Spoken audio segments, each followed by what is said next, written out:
Muchas gracias por haberme dado ocasión de hablar de un tema que a mí me preocupa extraordinariamente, como es la conservación de nuestro legado grecolatino. Me preocupa, primero, porque es muy importante conservarlo y segundo, porque ahora está puesto muy en entredicho por muchas personas, lamentablemente no analfabetas, sino a lo mejor catedráticos de universidad, lo cual dice muy poco del nivel de algunos de nuestros catedráticos de universidad. Porque piensan que ese estudio es inútil, es superfluo y que quienes defendemos ese legado somos gente obsoleta, anticuada, nostálgica, en fin. Vamos a ver por qué no es inútil mantener ese legado y por qué, aunque fuera inútil, habría que mantenerlo. Por una razón muy simple, lo inútil es la esencia del ser humano. Lo inútil y lo superfluo. Pensemos que los pájaros construyen nidos para abrigarse en ellos, los osos se refugian en cuevas, los hombres hacemos casas, que tienen un virtuosismo técnico mucho mayor que el nido de una cigüeña o que la cueva donde se refugia un oso. Pero la diferencia esencial no está en ese virtuosismo técnico, que también, sino que cualquier casa de cualquier ser humano, por modesto que sea, hay un cuadro, un objeto de adorno, un ramo de flores, hay lo superfluo, lo inútil. Y si renunciamos a lo superfluo y a lo inútil, renunciamos a la condición humana. Los hombres hacemos poesía, cantamos, hacemos muchas cosas que no son necesarias para vivir. Los animales no tienen literatura, ni música, ni poesía.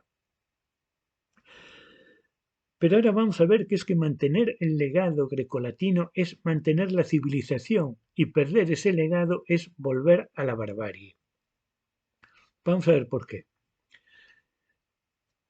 ¿Por qué los griegos nos influyeron de una manera tan cualitativamente distinta que otras civilizaciones?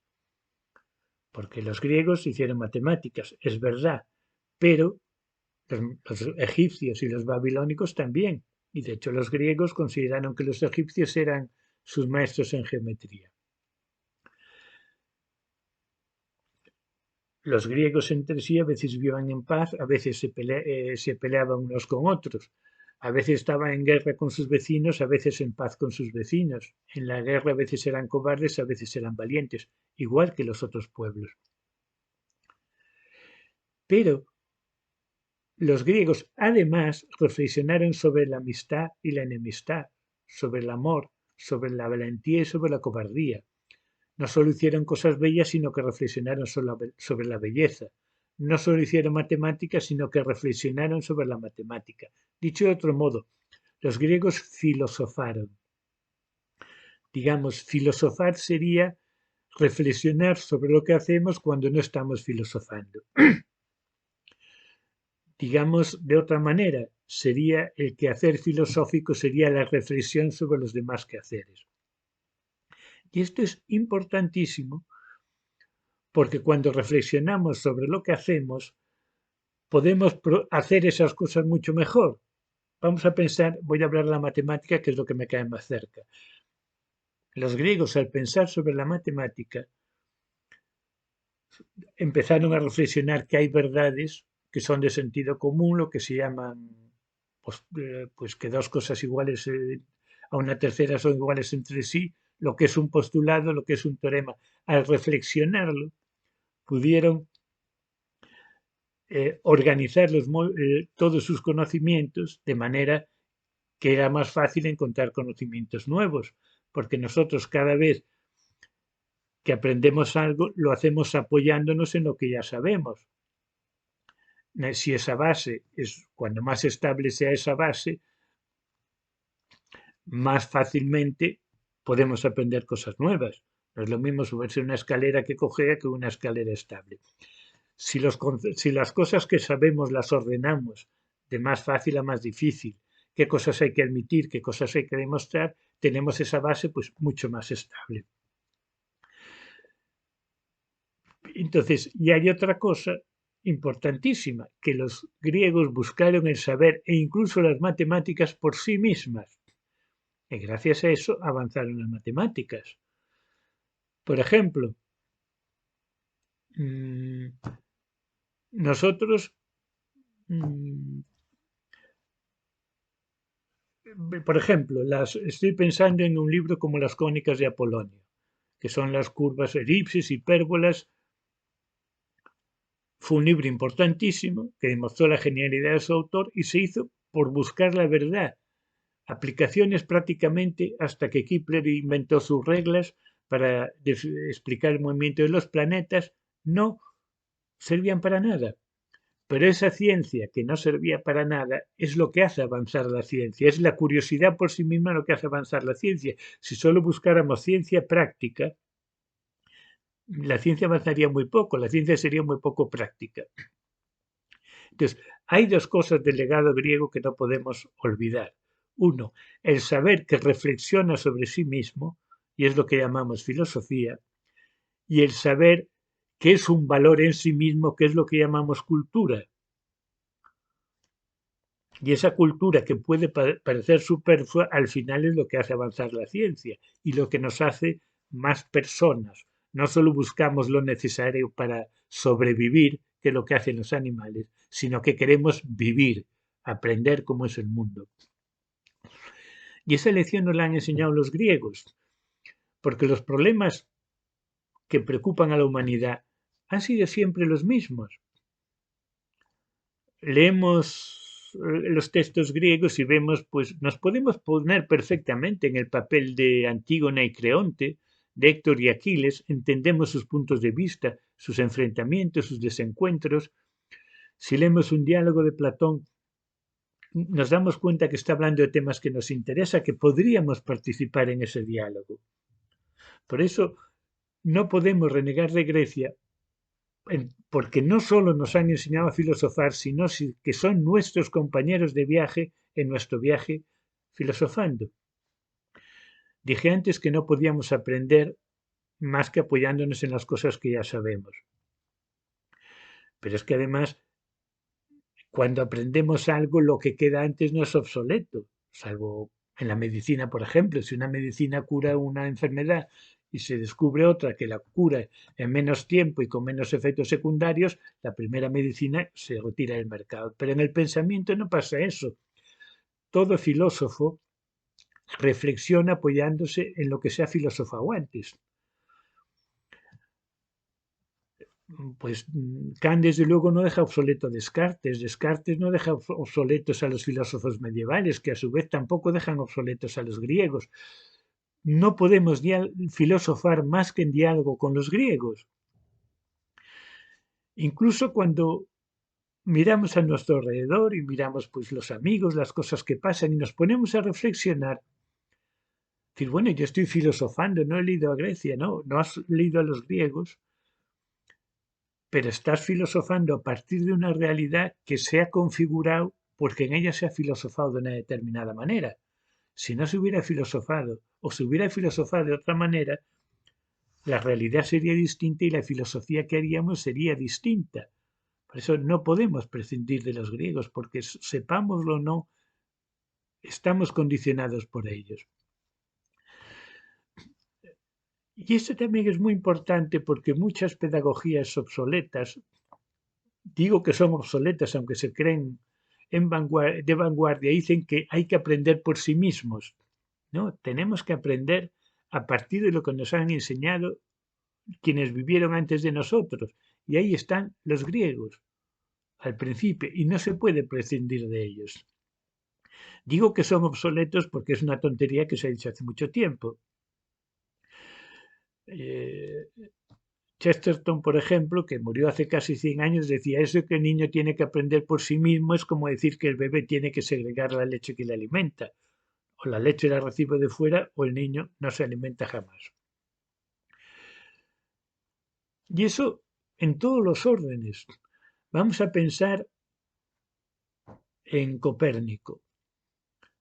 Copérnico miró hacia atrás y descubrió que Aristarco había tenido la idea de que el Sol estaba fijo y la Tierra giraba a su alrededor.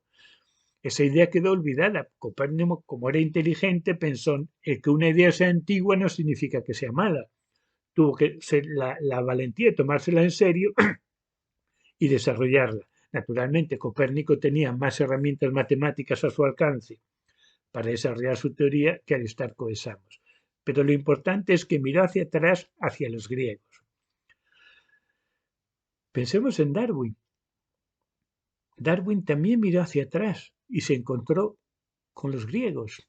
Anaximandro de Mileto ya dice que el hombre procede de otra especie. Dice, de todos los seres vivos, el hombre es el que nace más desprotegido. Los demás animales, en cuanto nacen, ya corren detrás de la madre. El hombre es el que nace más desprotegido. Entonces, el hombre tiene que venir de otra especie cuyas crías nazcan más autónomas, porque si no es así, ¿quién cuidó al primer niño? El razonamiento puede parecer un poco simple, pero Darwin supo tomárselo en serio y ver lo que había detrás.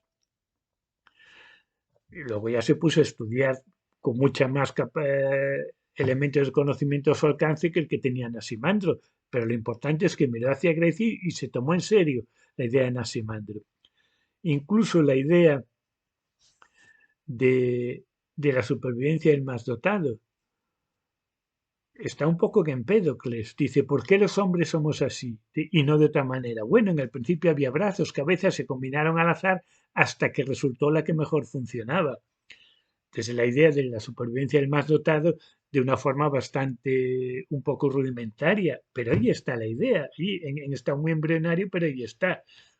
Y curiosamente, Heisenberg, en un libro muy bonito, se llama Diálogos sobre la física atómica, dice que lo que le llamó lo que le hizo pensar frente al atomismo de las partículas muy pequeñitas, la idea que empezó a hacerle pensar y que hizo revolucionar todas las teorías físicas fue el Timeo de Platón, que dice que más allá de las cosas no hay unas partículas pequeñas sino estructuras matemáticas. Platón lo dice sin darse cuenta de la trascendencia que tiene, pero Heisenberg se da cuenta. Y además decía, yo leía los diálogos de Platón para practicar mi griego. Heisenberg, premio Nobel de Física, leía el griego. Eso es bueno tenerlo presente en todos los que todos desprecian el latín y el griego. Entonces, es muy importante, ya digo, porque olvidar el griego lleva a ideas bastante disparatadas, que no podemos aprender más de lo que si no hemos reflexionado sobre lo que se ha hecho antes. Y digo esto porque también hay otra idea de la nueva pedagogía, es que tenemos que tener espíritu crítico. Y enarbolan el emblema de Horacio, sapere aude, atrévete a saber. Pues bueno, pero esto hay que matizarlo. Primero, todo adolescente tiene espíritu crítico, por el mero hecho de serlo. Todos a los 15 años nos creemos que el mundo había estado en tinieblas hasta nacer nosotros. Y cuando se nos ocurre una idea, cuando tenemos 15 años, pensamos que somos el primero que se nos ha ocurrido. Esa es la pedantería de la adolescencia, que no tiene mucho problema porque se pasa con el tiempo. Pero lo que hay que hacer es ese espíritu crítico, dotarlo de conocimiento, para que ese espíritu crítico sea de las personas ilustradas y no el de los fanáticos. Porque Hitler tenía un gran espíritu crítico contra los judíos y todos los dictadores tenían un gran espíritu crítico contra la democracia y los inquisidores tenían un gran espíritu crítico contra las herejías. Pero claro, el espíritu crítico de los ignorantes es fanatismo. Entonces es muy importante dar los contenidos del conocimiento para que el espíritu crítico consista en razonar las críticas y proponer alternativas razonables a aquello que se critica. No criticar por criticar, que eso está al alcance de cualquiera. Podemos criticar la Constitución razonándola, o podemos criticar como hace cualquier tonto que la rompe en público. Hombre, está al alcance de cualquiera romper la Constitución en público. Eso no es espíritu crítico. Espíritu crítico es leerla y estudiarla y plantear en qué podía ser mejorada o en qué debía ser mantenida. Incluso para leer una noticia de actualidad. No podemos entenderla si no sabemos muchas cosas, porque el mundo es un palimpsesto. Para quien no lo sepa, un palimpsesto es un texto escrito por encima de otro texto. Se hacía a veces para ahorrar pergaminos. Cuando el texto parecía que no era interés, se escribía encima. Hoy se han podido recuperar muchos palimpsestos gracias a técnicas de rayos X. Por cierto, el monje Zoquete, que a lo mejor se cargó un texto filosófico griego para escribir unas loas a la Santísima Virgen, también tenía un gran espíritu crítico contra esa civilización griega, pagana y obsoleta, pero mejor hubiera sido que no tuviera ese sentido espíritu crítico. Nuestra sociedad es un palimpsesto directamente escrito sobre el romanticismo, que está directamente escrito sobre la Ilustración, que está directamente escrito sobre la Contrarreforma, que está escrita sobre el Renacimiento, que está escrito sobre la Edad Media y que está escrito sobre Grecia. Grecia que aparece siempre. No hay revolución que no sea una restauración. ¿Qué hiciera el Renacimiento? ¿Qué pasó? Recuperar la idea del saber griega como un fin en sí mismo. En la Edad Media, al principio, se consideraba que el saber pagano era útil al servicio de la filosofía. La filosofía tendría que estar al servicio de la teología, pero que el saber no era un valor por sí mismo. Esto que he dicho es un poco somero porque la Edad Media cubre 1000 años y había muchas personas que también se preocuparon por el saber por sí mismo, pero en principio esa era la idea central. La filosofía tiene que estar al servicio de la teología. Los renacentistas miran para atrás a Grecia y recuperan la idea del saber como un valor en sí mismo. Incluso la Revolución Francesa mira para atrás y descubre el sentido de ciudadanía grecorromano, por encima de las monarquías absolutas, y de hecho creo el estilo neoclásico. Entonces, puesto que nuestra sociedad es una superposición de todos esos estratos, no podemos opinar si no sabemos historia. Historia significa estudiar historia. Y eso pasa lo mismo con el pensamiento. No podemos pensar en serio si no hemos pensado sobre lo que se ha pensado antes, si no hemos estudiado lo que se ha estudiado antes. Por eso es indispensable estudiar filosofía. Y la filosofía empieza en Grecia. Tiene un origen. El origen del hombre, el origen de ciertas costumbres, podemos saberlas con cierta aproximación o no, pero que el saber y el filosofar empieza en Grecia, tiene un origen muy claro, es algo ya indiscutible, porque no se empieza a razonar más que a partir de lo que se ha razonado antes. Ahora alguno estará pensando, ¿y cómo empezaron los griegos? Si antes de ellos no se había razonado. Vamos a ver. Los griegos tenían como un mundo mental no científico, pero sí mítico, bastante bien estructurado. El panteón de los dioses, los mitos homéricos, y pensaban que había una especie de destino que guía a los seres humanos y que la naturaleza era caótica. Hoy pensamos que es al revés, la naturaleza es determinista y nadie piensa que haya un destino que le guíe. Pero empezaron a pensar diciendo, bueno, esa especie de destino que parece gobernar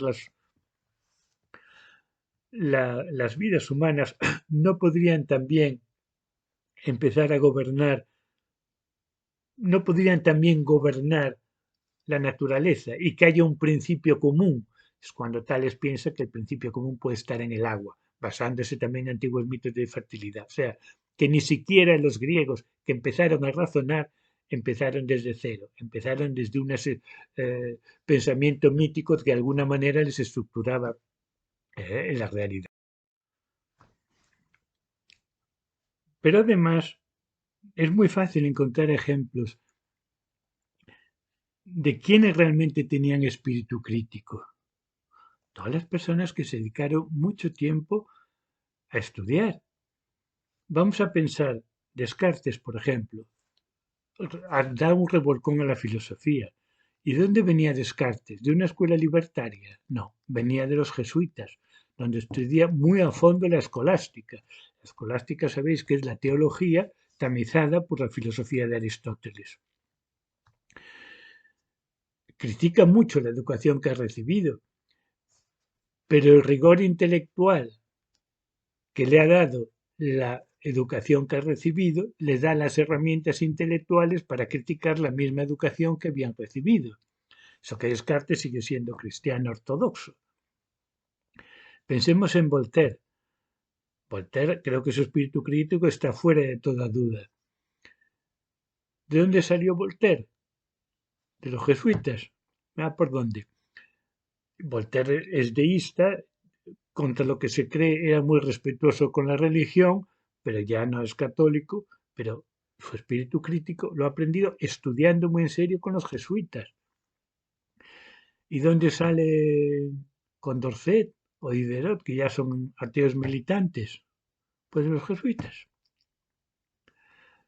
De alguna manera, Santo Tomás, cuando mete la lógica aristotélica en la teología, ya está poniendo un poco la zorra en el corral de las gallinas, pero bueno, es una bomba de relojería que explotó varios siglos después. Pensemos en otros casos. Sartre. Sartre fue educado por un tío suyo, quedó muy huérfano de padre muy pronto, pero un tío que le hizo estudiar mucho matemáticas, griego y latín y lenguas clásicas. Con Sartre se podrá o no estar de acuerdo, pero evidentemente tenía un gran espíritu crítico. Pensemos en Bertrand Russell. Era aristócrata, estudió con preceptores, pero la enorme cultura matemática, científica y humanista que tenía, pues la consiguió a fuerza de estudiar y estudiar y estudiar, y desde luego gran espíritu crítico tenía. A veces se le llama, con cierta razón, el Voltaire del siglo XX. Pensemos en España, en serio, filósofos, Aranguren, por ejemplo, salió del Pilar y Valle, del Colegio del Pilar, que también era muy estricto.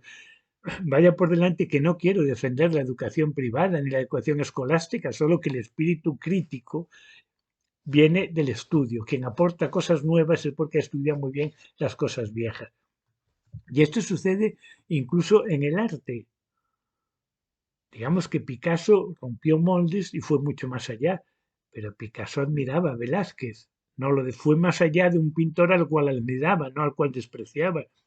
Y él dijo incluso que tenía decía, mis dibujos gustan mucho a los niños porque dibujo como ellos, ¿sí? Pero antes tuvo que hacer mucho dibujo figurativo, una vez y otra vez y otra vez, y la cosa no me salía y lo volvía a hacer, y no me salía y lo volvía a hacer. Y eso que Picasso pues tenía los vientos a favor, porque dones naturales tenía efectivamente, y su padre era profesor de dibujo. Cual quiere decir que en sus primeros pasos estaría bien orientado. Y aún así tuvo que trabajar mucho. Para crear algo nuevo hay que conocer lo que se ha creado antes. Lo mismo pensemos en la generación del 27, cuyo centenario vamos a celebrar muy pronto. Fueron más allá de la poesía del siglo de oro, pero conocían muy bien y admiraban la poesía del siglo de oro. Fueron mucho más allá de algo que admiraban, no que despreciaban. Entonces, el lema de Horacio Sapperau, de Atrévete a saber, a mí me gustaría cambiar, es decir, atrévete a estudiar. Atrévete a estudiar, porque si no estudias, no sabes. Y el que habla sin saber, pues es un pedante, ya no está imitando a los griegos. Y además, el problema además de no querer estudiar y que yo tengo que pensar por mí mismo desde el principio, es no darse cuenta que podemos repetir muchos lugares comunes como si fueran nuevos y que ya han sido dicho antes. Y voy a poner un caso muy, muy importante que a mí me preocupa porque hoy asistimos a un tremendo desprecio por la memoria.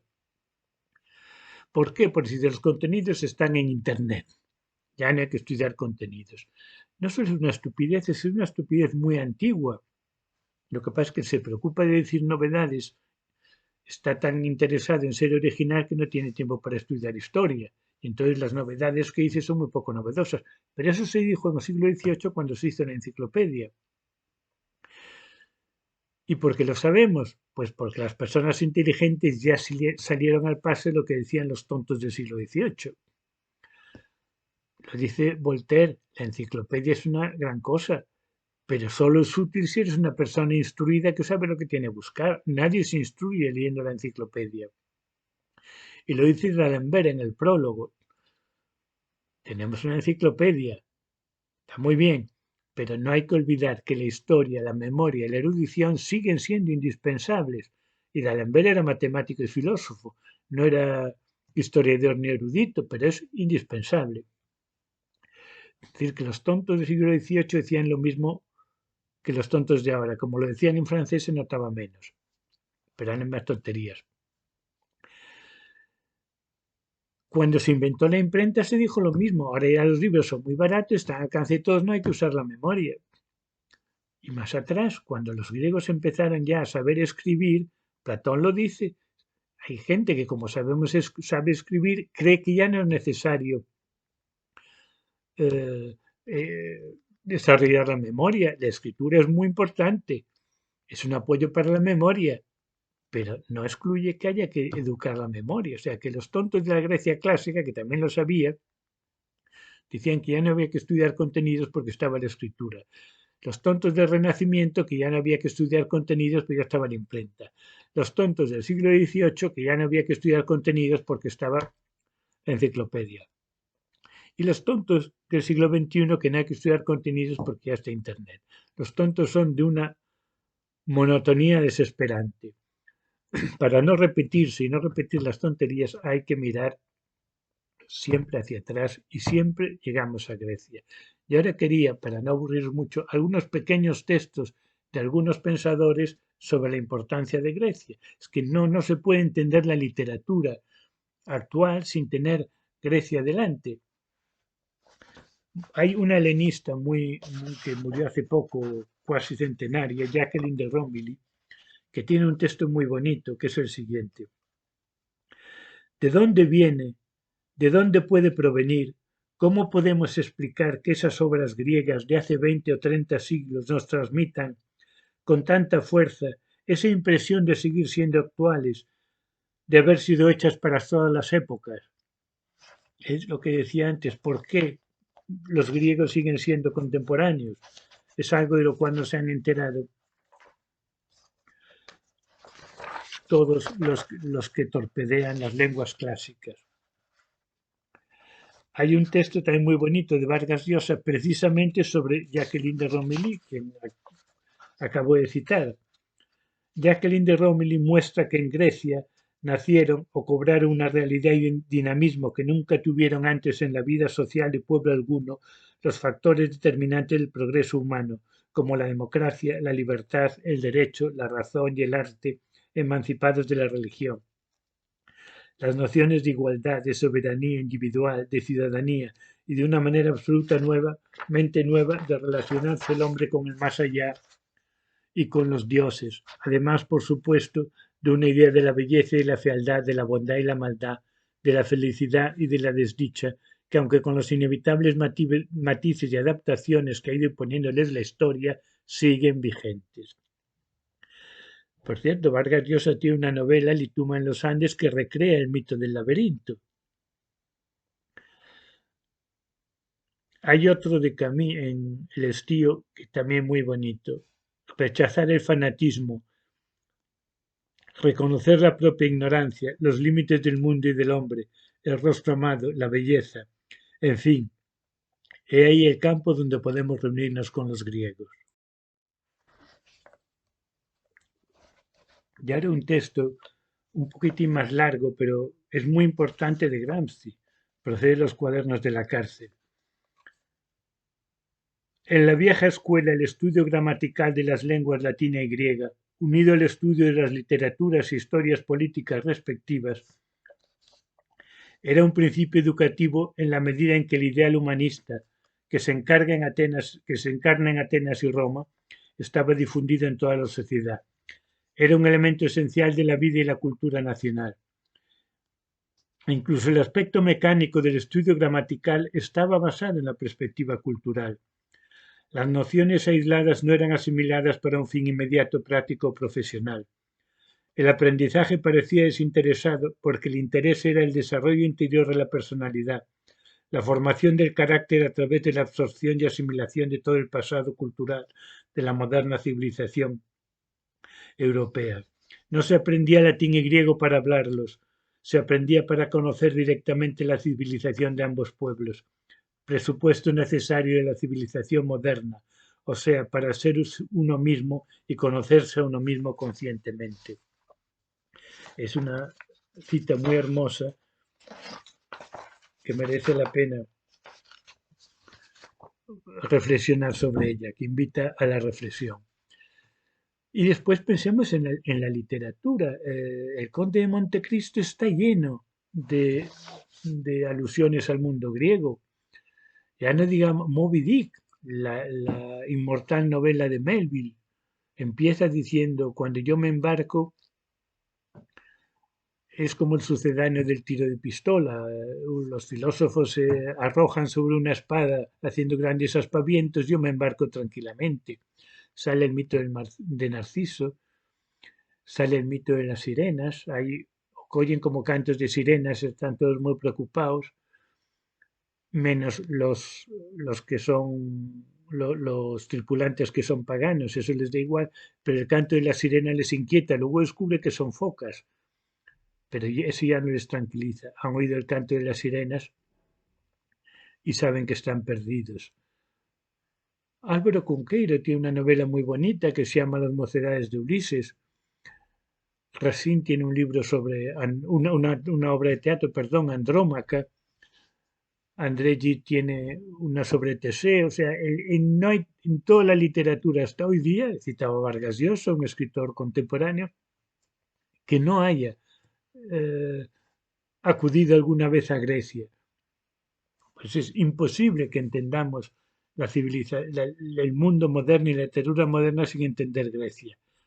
Y ahora, para terminar y no aburriros, algún texto de los otros, de los ignorantes critican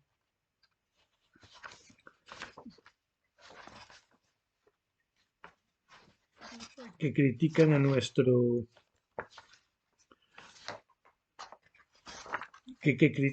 la necesidad de estudiar latín y el griego.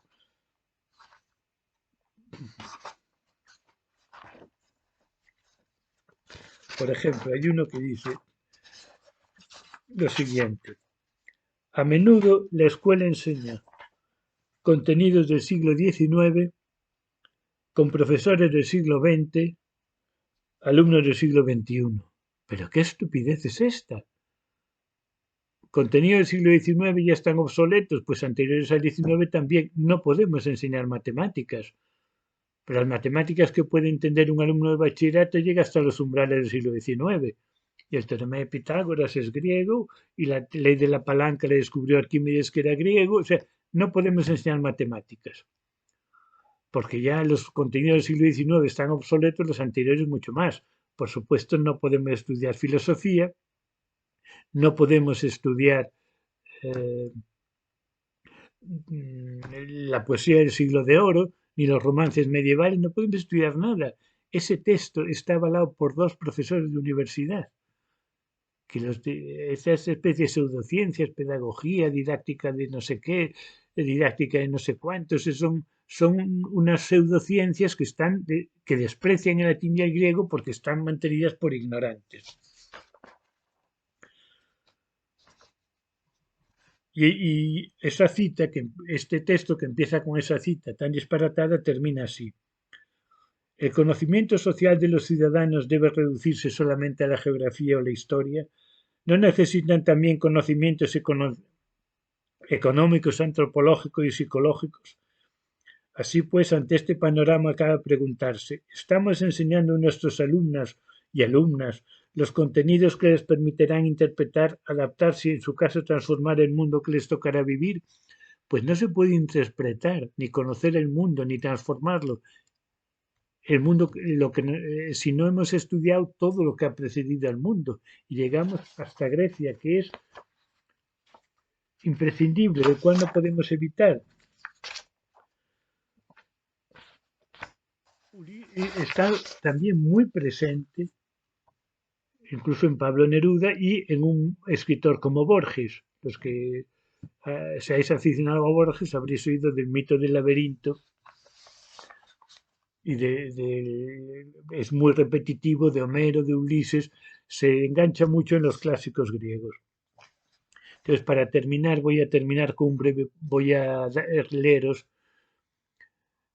un breve poema de Borges sobre Ulises, precisamente. Cuentan que Ulises, harto de prodigios, lloró de amor al divisar su Ítaca, verde y humilde, el aire de esa Ítaca y de verde eternidad, no de prodigios. También es como el río interminable que pasa y queda y es cristal de uno mismo, Heráclito y constante que es el mismo y es otro como el río interminable. Muchas gracias por haberme escuchado.